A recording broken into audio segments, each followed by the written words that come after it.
వక్ఫ్ ఆస్తులను సమర్థవంతంగా పారదర్శకంగా నిర్వహించేందుకు పేద ముస్లింలకు న్యాయం జరిగేందుకు ఆర్థికంగా ఉపయోగపడేందుకు ఉద్దేశించి పార్లమెంట్లో ప్రవేశపెట్టిన వక్ఫ్ సవరణ బిల్లు 2025 పార్లమెంట్లో ఆమోదం పొందడం,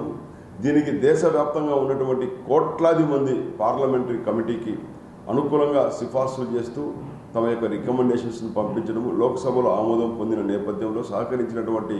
తెలుగుదేశం పార్టీ, జనసేన పార్టీ అధ్యక్షులు నారా చంద్రబాబు నాయుడు గారికి మరియు ఉప ముఖ్యమంత్రి పవన్ కళ్యాణ్ గారికి సంపూర్ణమైనటువంటి సంతోషాన్ని, కృతజ్ఞతలు కూడా తెలియజేస్తున్నాం. అయితే ఈ వక్ఫ్ బిల్లు యొక్క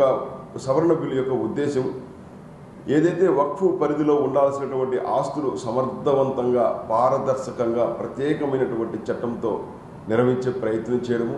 అన్యాక్రాంతం కాకుండా కొంతమంది వక్ఫ్ ఆస్తులను కొద్దిమంది వ్యక్తుల చేతుల్లో పెట్టుకొని దాన్ని తమ యొక్క సొంత అవసరాలకు వాడుకుంటూ ఏదైతే పేద ముస్లింల అభివృద్ధి కోసం ఉద్దేశించినటువంటి ఆస్తులు కొన్ని నిరర్థకంగా దుర్వినియోగమైనటువంటి ఆస్తులు ఉన్నాయి, వాటన్నిటిని కూడా పరిరక్షించాలని,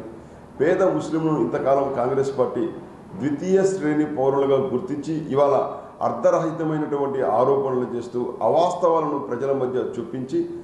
సమాజాన్ని చీల్చేటువంటి కుట్ర చేస్తున్నటువంటి కాంగ్రెస్ పార్టీ చేస్తున్న వాదనలన్నీ కూడా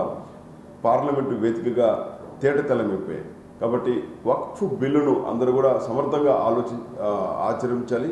ఇది ఇతర మతాలకు చెందినటువంటి ఆస్తులుగా కేవలం ముస్లిం మతస్థులకు ఉద్దేశించి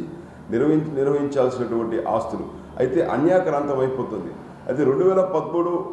కంటే ఉండాల్సినటువంటి భూముల యొక్క పరిధి ఇవాళ 5 ఇంతలు పెరిగిపోతుంది. అంటే ప్రైవేటు ఆస్తులను కూడా వక్ఫ్ భూములుగా పేర్కొంటూ ప్రకటించడము, అలాంటి రాజ్యాంగేతరమైనటువంటి, రాజ్యాంగ విరుద్ధమైనటువంటి ప్రకటనలను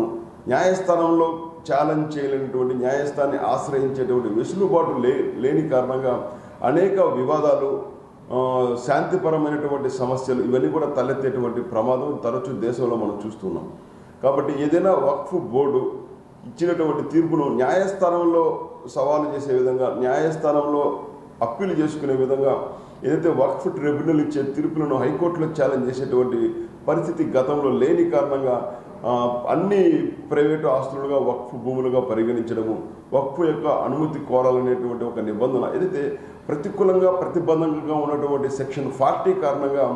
అనేక వివాదాలకు కేంద్రంగా మారినటువంటి సెక్షన్ 40 వక్ఫ్ యాక్టును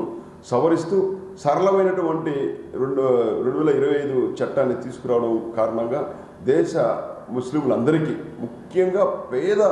ముస్లింలకు ఇది ఉపయుక్తంగా ఉంటుంది, ఉపయోగకరంగా ఉంటుంది, వాళ్ళకి ఆర్థికంగా కూడా ఉపయోగపడుతుంది. కాబట్టి ఈ రకమైనటువంటి బిల్లును తీసుకొచ్చి అందరినీ సమాన దృష్టితో, ముఖ్యంగా ముస్లిం మహిళల,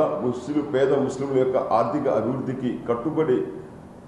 సాహసోపేతమైన నిర్ణయాలు తీసుకుంటున్నటువంటి ప్రధానమంత్రి నరేంద్ర మోడీ గారికి